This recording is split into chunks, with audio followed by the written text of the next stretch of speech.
I walk through the shadow of death left to fear.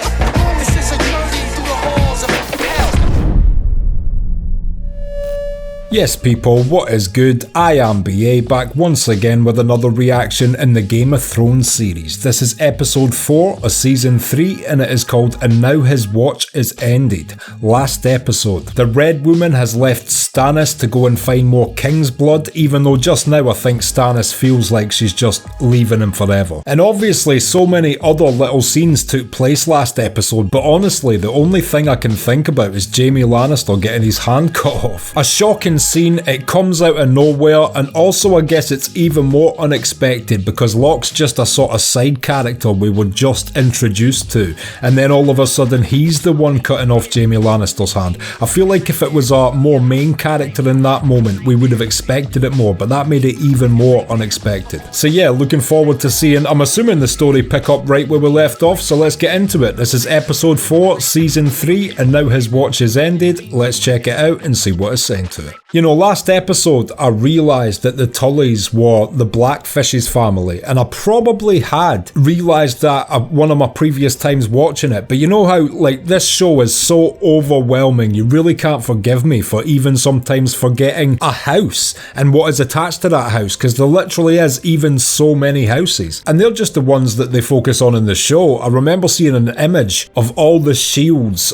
of all the different houses in the Game of Thrones lore, and it's just crazy.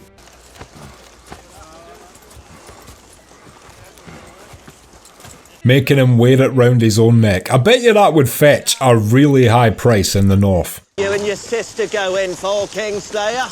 She loosened you up for us.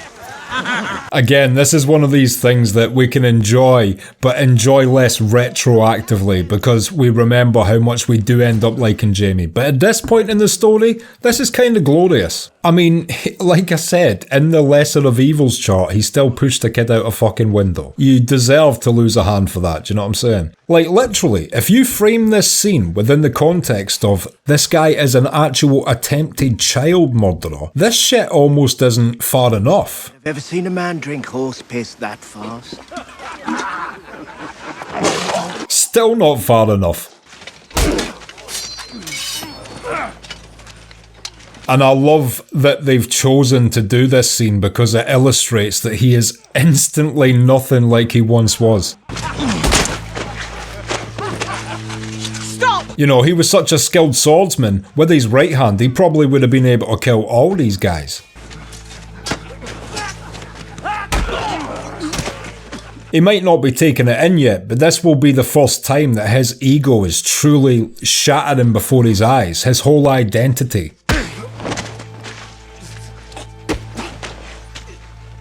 I'll also want to jump ahead slightly just to say something while it's on my mind. You know, later on when he gets the replacement metal hand, there's one moment where he catches a sword in it and then counters a guy. And I thought to myself in that moment, oh, he's going to develop this style where he can use his spare hand as a defensive shielding weapon and catching trapping weapon and develop. But they never really explore it past that one moment where it comes in handy for him. Second point is, if he's so skilled with his right hand, would it not make sense to have some sort of appendage which could detach and detach an actual sword directly onto it and then detach and then go back to a hand when he's not in combat, but he can quickly remove that and attach a sword to it when he needs to fight? Because even with it just being an extension of his arm, if he really is that good, I think he might have been actually a great fighter still. I was going to tell you the story of how I was cut. You want to hear it still? Yes, as horrible as it is, it's fucking weird and interesting. A certain man made my master an offer too tempting to refuse. I feared the man meant to use me. As if his acting master sold him under that pretense. What a piece of shit. And also, he lost his best actor. Varys is a great liar. The flames turned blue, and I heard a voice answer his call. That's the weird thing about this show. Yeah, you know what? I've got a theory. Okay, here's my Game of Thrones theory. When you look at all the religious beliefs they show us throughout Westeros, I don't believe the Seven are real. I do not believe there is a god of that religion. In fact, I believe George R.R. Martin has written this as a godless world. But then you think the Lord of Light actually shows himself to be real on multiple occasions. He answers people's calls to resurrect people from the dead. He lights shit on fire when people beg him to. So he is actively real. But I actually think he's maybe some sort of demon or weird magical thing that lives in a void or, you know, some shit, but not a god. I believe this has been written to be similar to how an atheist would view Earth. There is lots of mythologies about gods, but none of them are actually real. But yeah, the red god is real. I just think they have misinterpreted him to be a god when he's in fact something evil. Or definitely not a god at least. One distasteful task after another, I made my way from the slums of Mir. I don't blame Varys. He literally used revenge as his sole purpose to increase the ranks, and if someone did that to you, you would do the same. Sorcerer. Hello, my old friend. I don't think this shows a dark side to Varys. I do feel like if someone did that to you, anything you do to them back is justified. My one question is, how is this dude surviving? Is this magic? Is he aging naturally in that box? Is Varys actively feeding the dude to keep him alive? I have so many additional questions. How'd that turn out for us? He had no way of knowing. We do now. We know what's out there. That's about the one time I've ever agreed with that guy making a statement. If we want to live, we'll have to look out for ourselves. It's an interesting little bit of character development from that guy. He seems way more scared than he would usually be. Like he's got a slow feeling of dread creeping over him. Does he have a name? No. You're going to give him one? Why? Oh man, I shouldn't have started ragging on Sam for this shit, because now it's all I can think about when I see one of these scenes. And I'm just going to sound like the most critical person ever if I just keep calling him an inept shit. So I'm going to have to let that shit slide from now on and just enjoy the scenes. I've made my point, he's a bit shit. And you know, he is doing the right thing. She has given birth to a baby boy. The baby boy is going to be sacrificed to a White Walker. So I am on Sam's side in this singular decision. Up to that point, he was being shit.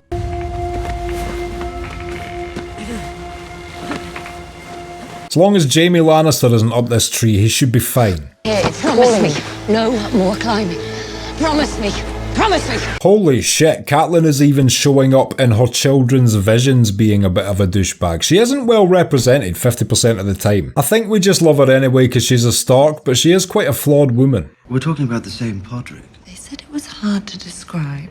Prodigies appear in the oddest of places. The fact that Varys instantly sees Podrick as some sort of prodigy in the field of fucking women is an interesting subplot we should have explored further. Varys turning into some sort of Obi-Wan Kenobi to Podrick as he fucks his way across Westeros. I'm not saying you will get an erection, Podrick. I'm saying when the time comes, you won't have to. 2 feather beds. He's bringing 2 feather beds for the cabin.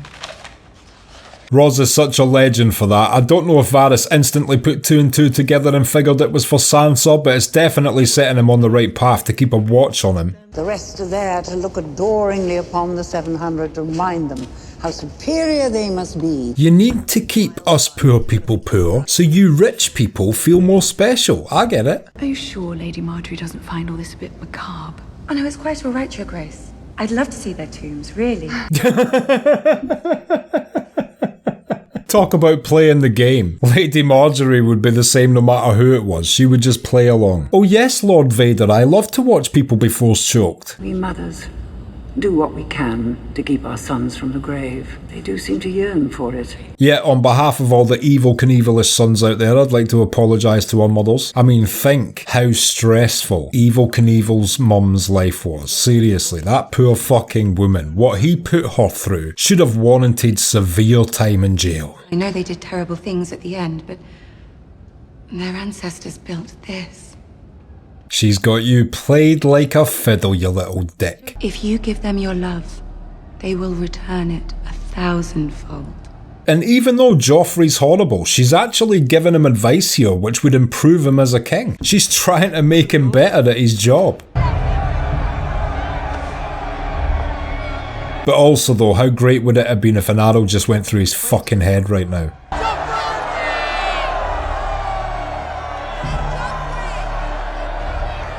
See? In a different world, he could have got into this being a cool guy shit. I think he felt genuine enjoyment there because he saw that the people liked him, which shows that, in a way, he might have done better things if he was rewarded with, like, public approval and people liking him. Oh, who am I kidding? He would have always have been Satan. I remember the look on my father's face when he told us. That's Balon Greyjoy's last living son. What a bunch of genius bullshittery this is. I mean, Ramsay must want to start bursting out laughing right now. He's doing such a great job at this charade. My sister's men are loyal to her. We don't need to hide from them. Not all those your sister's men. He doesn't even recognise where he is yet. This is heartbreaking. Thought I was a Stark. I could never be a Stark.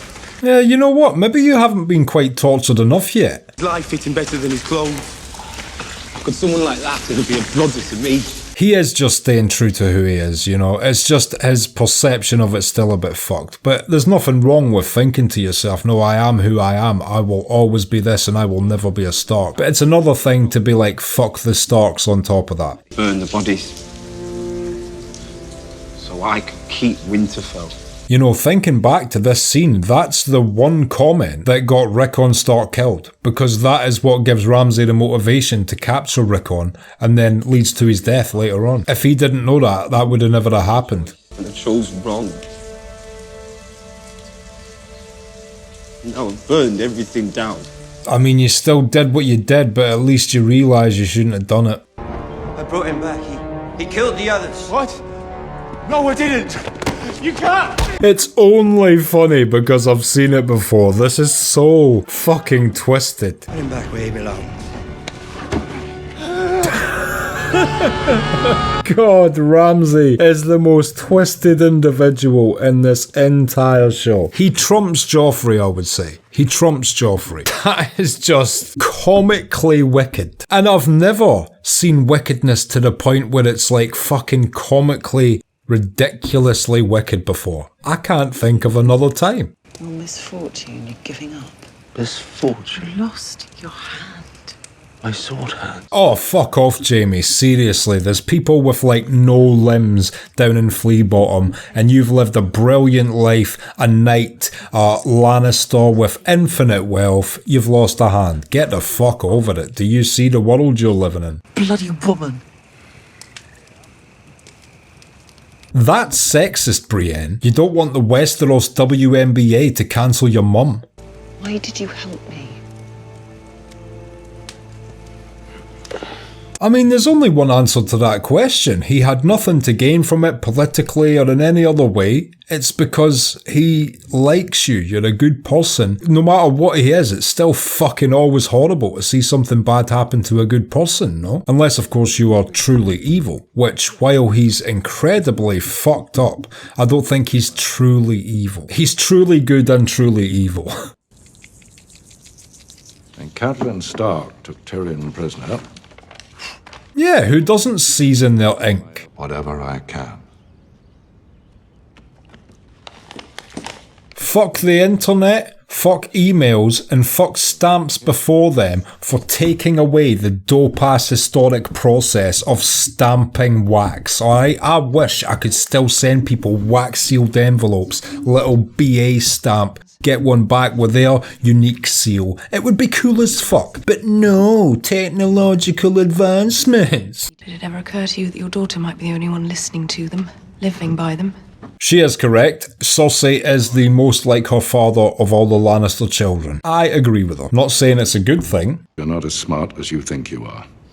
You've allowed that boy to ride roughshod over you and everyone else in this city. 100%. Cersei is a smart woman. She's just blinded by the love of her children. If she can employ that level of cunning and ruthlessness and control to everybody else in King's Landing, she should be able to do the same to Joffrey, but it's a blind spot in her field of vision due to the fact he's her son. Growing strong. Ha! The dullest words of any house. I'm not sure Lady Olenna has a single scene in this show without at least one banging, cutting comment. The golden rose growing strong. Ha! That strikes fear in the heart.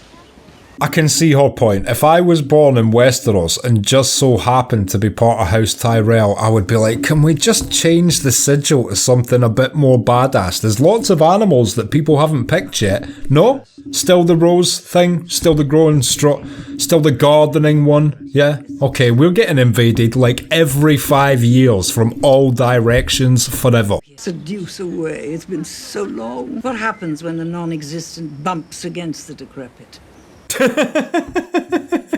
Yeah, it's like the unstoppable force meets the immovable object. Why shouldn't I take an interest? She's an interesting girl. Is she? No, not particularly. Yeah, I would probably honestly agree with her at this point. If we were to weigh up Sansa as a character and put all her scenes in sequence and just watch the Sansa scenes one after the other, I don't think we'd find her that interesting or likeable up to this point. But yes, she is a child and she's making childish dumb mistakes and having childish dumb opinions, and you know, that's what happens. Ned Stark had many admirers, and how many stepped forward when the executioner came for his head?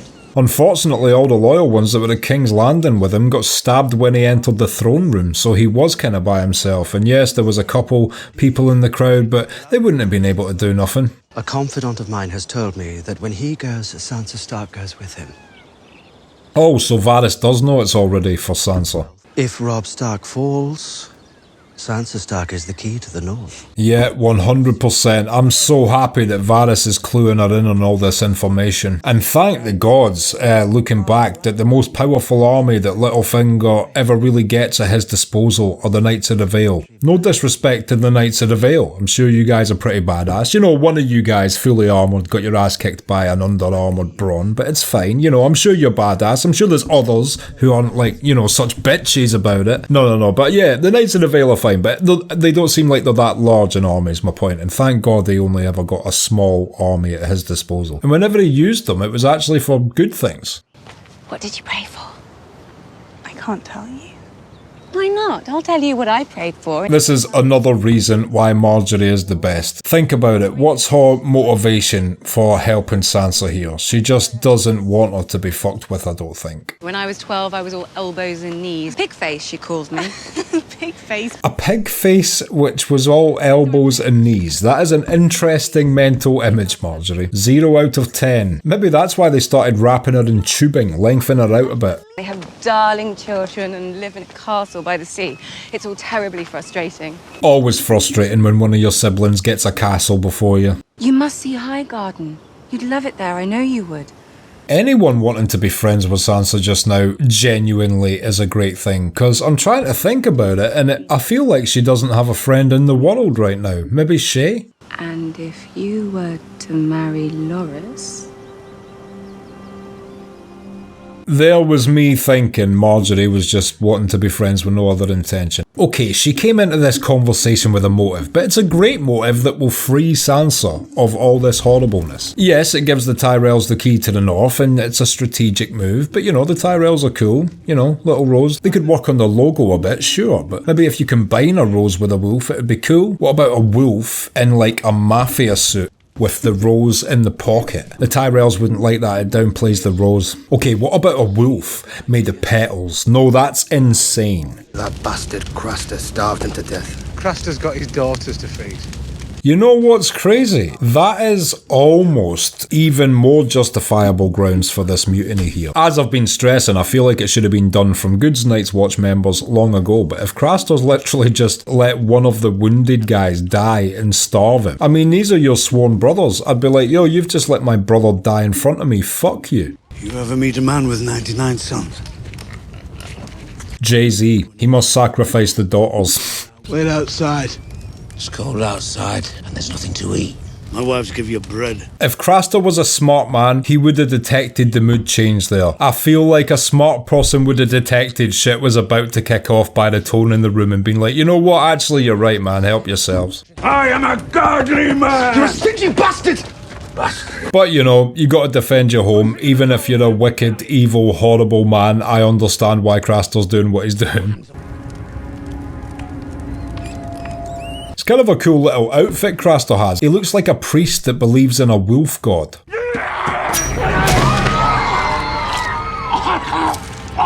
And even though this guy's equally as horrible, first of all, much respect for killing Craster, and second of all, I've always loved the dagger fighting style. I wish we saw it in more fight scenes throughout this show.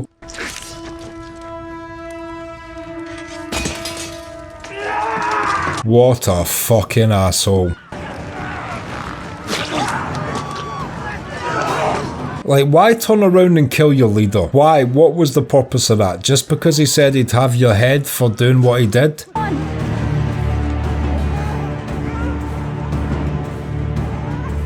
And you know what? This is the point where basically everything Sam does makes sense and he's no longer shit. So the shit cut-off point has ended this episode. That was such a good move by him to get Gilly out of there. God knows what would have happened if they'd have stayed. Take the hood off, yeah. I do apologise, little lady, but it's better for you if you don't see where we're going. Said Robin Hood to Maid Marian. I'm telling you, the more you think about it, these guys are just religious men that don't care about the money given or taken or whatever. What is this place? Somewhere neither wolves nor lions come prowling. It's a cool little base though. Instead of like, you know, the Merry Men facility, it looks like a cave. Now there was me asking in an earlier episode if they did have a base or not, but it makes sense it would be some kind of cave. Beric Dondarrion. You've seen better days. And I won't see them again. Welcome to the show again. I love Beric as a character. We don't get much of him, but just everything about him's kind of cool to me. The eye patch, the setting the sword on fire. It's just a coolly designed character. Ned Stark is dead. King Robert is dead. My brother's alive. You know, if everything went to plan for the Hound from here on out, what do you think he would have done? I'm gonna get AI to generate that for me in 10 years so I can see for myself, but you know, if he'd managed to successfully get out of here right now, where would he have went? Or if at the point where it was him and Arya, if he'd have successfully given her back to the Vale, got a reward, then what would he have went and done? I would have liked to have seen these alternate paths for the Hound storyline. Thinking about it, the answer to all those would just be go and kill the Mountain. But then what would he have went and done?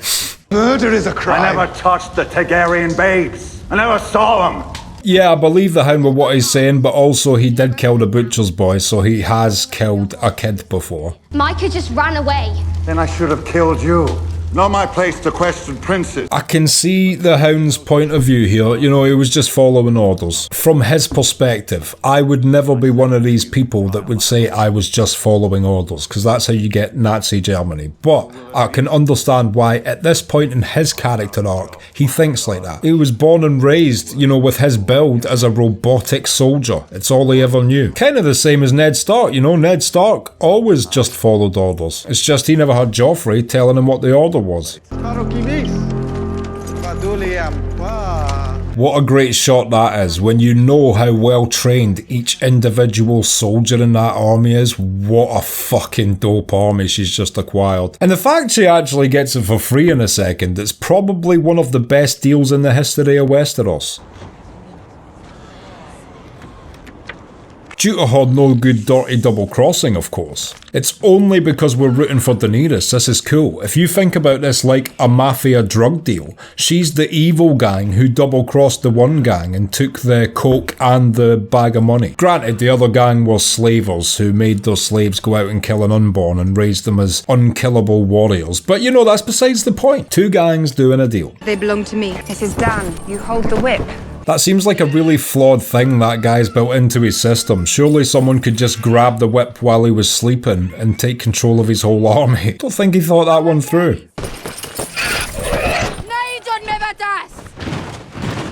It's a great shot of him struggling with a chain. It just shows that the dragons are just on the verge of becoming uncontrollable by the humans around them.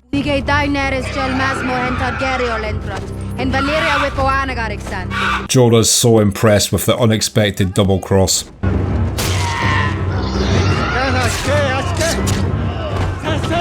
Yeah, the only thing this guy's the master of is not thinking things through.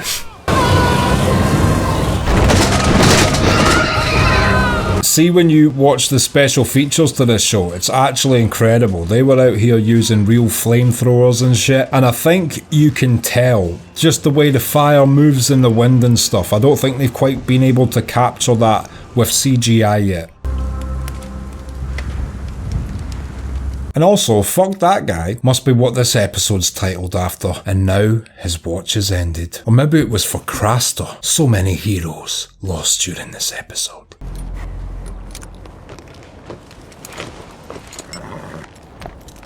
This might be my single favourite army in the whole show, thinking about it. The Dothraki are cool because they're mirroring, you know, the Mongol Empire style, but god, the Spartan / Roman inspired Unsullied are just so badass.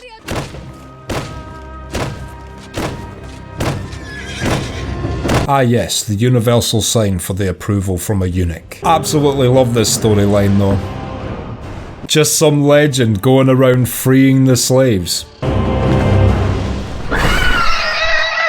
And what's crazy is that is nothing compared to what her army is later on, and even that looks absolutely formidable. If she went to King's Landing with that right now, she'd probably conquer it with 3 little dog dragons. Just say to them, like, you know, fly up to the bit in the Red Keep and Dracarys everyone in the Red Keep, fly through the hallways, Dracarys and people, and the Unsullied just ran into the city straight for the Red Keep. I think right now they could have taken that shit. Okay, and that was episode 4 of season 3 of Game of Thrones, and now his watch is ended, and I will be back in just a minute with my thoughts on that. So, and now his watch is ended, what did I think of that? Easily the best episode of this season for me. I think it's an absolutely incredible episode, scene by scene. Everything is just great, from the dialogue conversation scenes we get from Marjorie trying to help out Sansa, Lady Olenna talking to those people beforehand as well. Any Lady Olenna scene is never wasted screen time, as a rule of thumb. And also, not only did she propose to Sansa, to wed Sansa off with Loras this episode, but also we saw even more manipulation of her toward Joffrey. But on top of that, she was actually genuinely kind of giving him good advice. And I feel like it's